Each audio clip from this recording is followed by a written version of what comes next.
Well, hello, everybody, and welcome to another session of Speaking of. I'm pleased to be joined today by Nick Fonseca, neighbor to the north, he being in Canada, me being in the US, which you folks probably already knew. He's the wearer of multiple hats, which I'll let him describe in just a moment. And we're here really to talk about his journey as it relates to a couple of hot button topics, most notably privacy, and if we have time, a little bit maybe on AI. So welcome, Nick. Why don't you tell the folks about the hats that you wear, and we'll get on into it.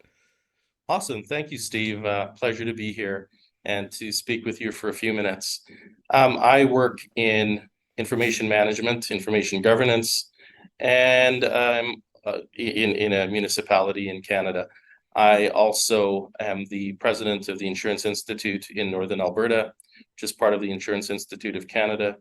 And I also serve as an instructor in their cyber program, which also includes privacy, emergency planning, disaster planning, business continuity, and enterprise risk management. So glad to be here and to have a little informal chat.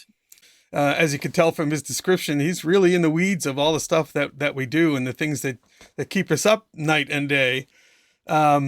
But let's go back, if we can, just for a moment, and hit on the first thing I mentioned, which was privacy. You were just telling me that you had conversations with, I think you said the most recent prior and current commissioner of privacy. I've forgotten the exact title.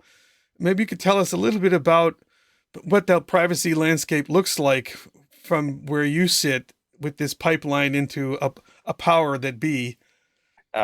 Just to touch on some of you mentioned, Steve, ChatGPT and OpenAI, and a couple of conversations I've had with our provincial privacy commissioner, where the privacy commissioner's office hosted a session, a virtual session, talking about what they're going to do in the future. And one of the things they're going to look at is investigating ChatGPT and OpenAI. And so that's one of the initiatives they have on their way, and looking at whether there's meaningful consent for the collection, use, and disclosure of personal information for individuals based in Canada via ChatGPT, and have obligations been respected with respect to transparency, accuracy, accountability. That's something that you can, if you want to take a deeper dive into that, you can look at the oipc.ab.ca website. Like, when you think about how much information is out there that can be scraped and collected and used. And so much of it's wrong too. And so much of it's It's wrong, a very right? intersection, the privacy It's and AI. very, And I have to be honest, it's not something I've thought a lot about. Um, from the perspective of your day-to-day job, as an information professional, can you talk a little bit about what you're thinking and what you're doing as it relates to these? absolutely. So we get requests for information to be shared publicly.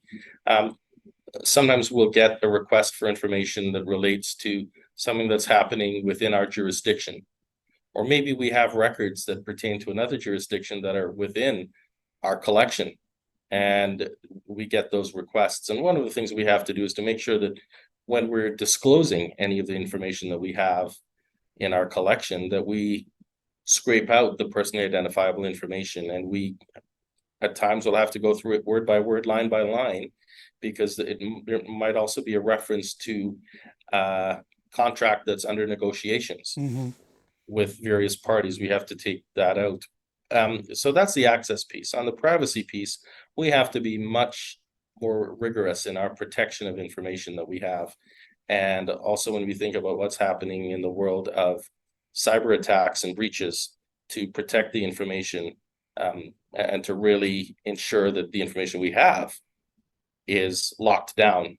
So, back to protection of information, while if we allude to ARMA principles, back to, yes, we have to be transparent, but at the same time, we have to be accountable, and we have to protect the information that we have. So we see requests for information that we have to scrub. We can't release it without consent. Of course, we have collected that information for a purpose, and that's the only purpose we'll use it for. So along with that, there's so much that goes on in the realm around us, especially with the way things are changing in society. We are collecting a lot more information than we were before. We have a lot more tools and, bright, shiny objects that we're playing with that we need to leverage or get left behind. Yeah. But we also have to build in privacy by design. So when we're looking at building a new system or changing a process even to do a privacy impact assessment to make sure that we are not going to open up any doors that we didn't intend to. Has the advent and the prospect of AI, ChatGPT as an opener, perhaps changed your thinking as it relates to securing access and privacy? Does it somehow open up new doors or windows? Well, Steve, I think it's important to sift through what's out there, but there is a lot of shaking and rattling and rolling you're alluding to happening out there. So, yeah, I think there's a ton of that happening. So we have to be aware and we have to ask the questions and make sure that we have the right standards and our policies in place. I know that many organizations, if they just implement a policy, draft up a new one and say, this is where we're going to go, they won't be compliant because there's a lot of work to be done. I believe. Can you give an example? Things that someone should watch out for? I have seen in some HOAs, homeowners associations, where they use they outsource their trash collection. Mm-hmm. So they wanted to make sure that the garbage was being sorted, trash was being sorted properly. So they installed cameras on the trucks, and the trucks would drive through the HOA. And people realized there were cameras on the trucks and wanted to know why they were there. And then that was scaled back a bit, where the HOA was able to say, we don't want the cameras on while they're going through our property, going through our neighborhood. And because the reason for having those cameras was, the purpose was to look at what's coming out of the trash, what's coming out of the recycling bin, the green bin versus the black bin, Mm-hmm. the black bin having the trash, the compostables in the green bin. They decided they wanted to see what was in the green bins. So they installed the camera in the truck where the green bin was being dumped. So it wasn't focused on people's homes. Somebody's addresses in our legislation is personally identifiable information, as are many other things. People's faces, you don't want cameras focusing on those. So we had to have a policy around that. And the way that problem was identified was through a privacy impact assessment. Quite often, the legislation, the policy is drafted, and in smaller organizations, without looking at the process. And Right. so again, those are a couple there. When you think about any other aspect of what we do, we need to look at how do we build privacy in. So that was a bit that discussion started a year and a half before it actually was, the process was implemented, because of all the red flags and the concerns that we would see coming from homeowners. And what was the resolution to that? Did they not do cameras or? So the resolution was to take the cameras from the outside of the vehicle and point them into the hopper where the trash is dumped, where the compostable is dumped, to see what's coming out.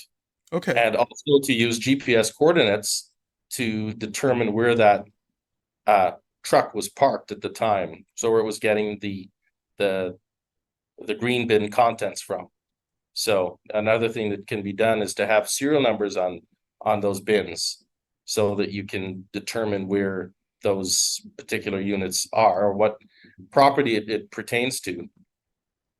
So, and that was something because that HOA had a bylaw relating to dealing with trash. Okay.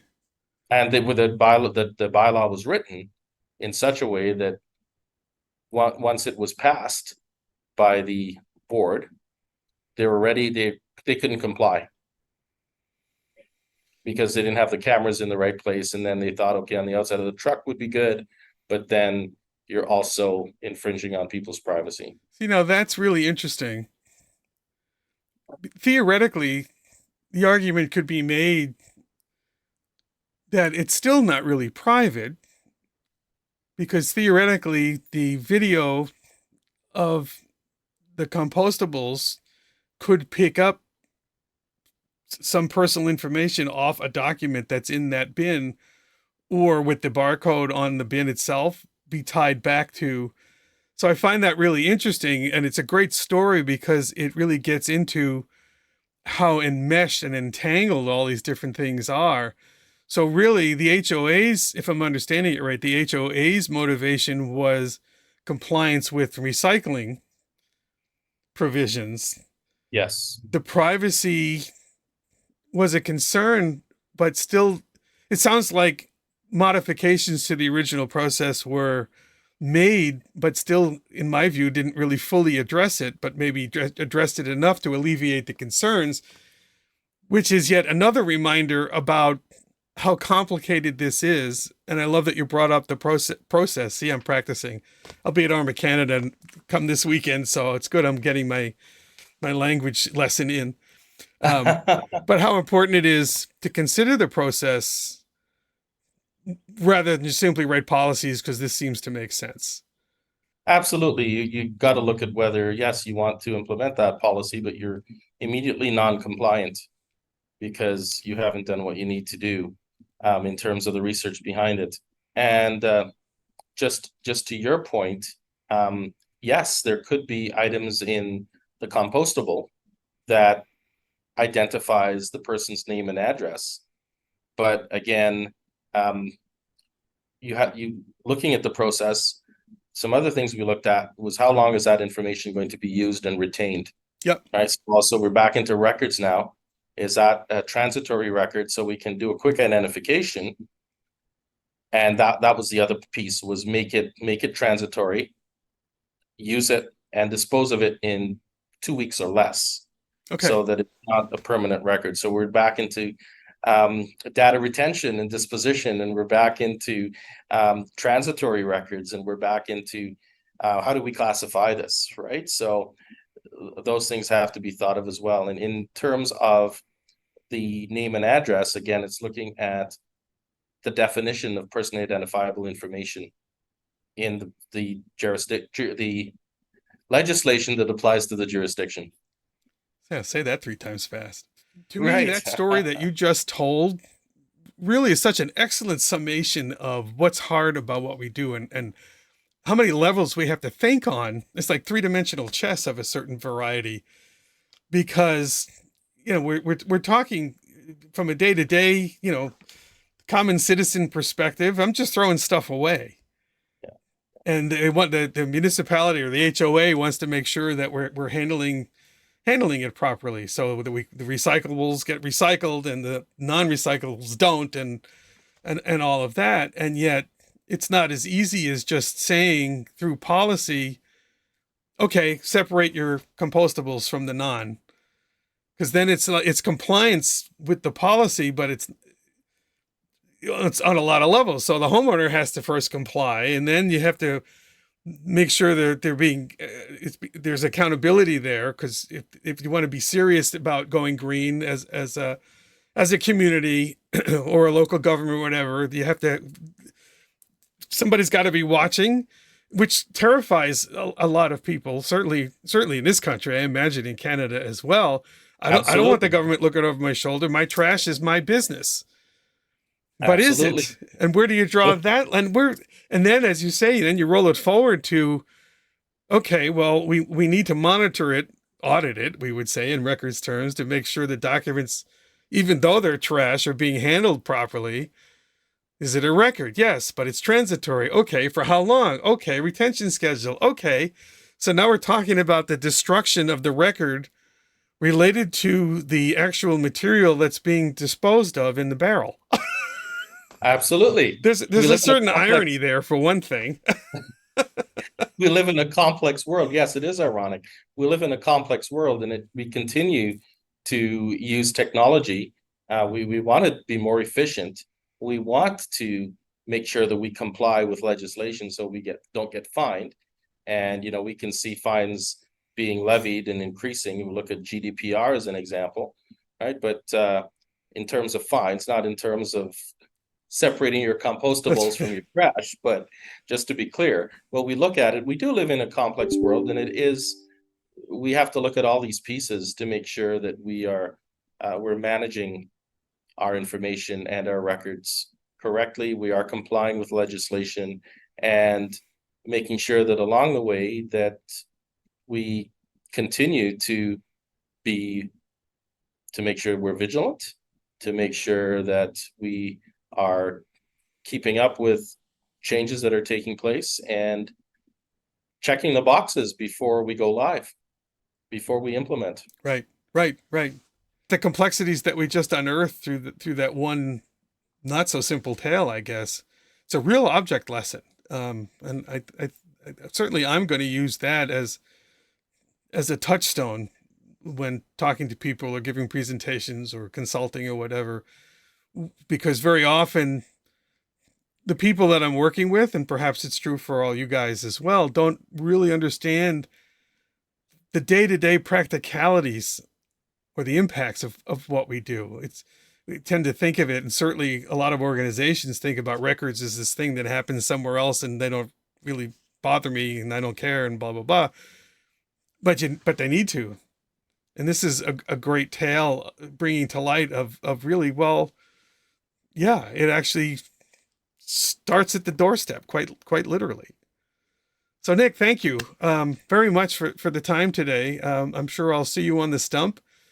By the time this comes out, maybe I will have seen you at ARMA Canada in Toronto, which will have been next week. How's that for entangling tenses?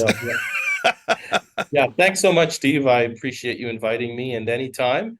And I'll look forward to meeting you again next week. Or whichever comes last. Or whichever comes last. All right. Thank you. Okay. Thank you. This has been Speaking Of with Steve Weissman, the InfoGov Guy, a Hollywood production.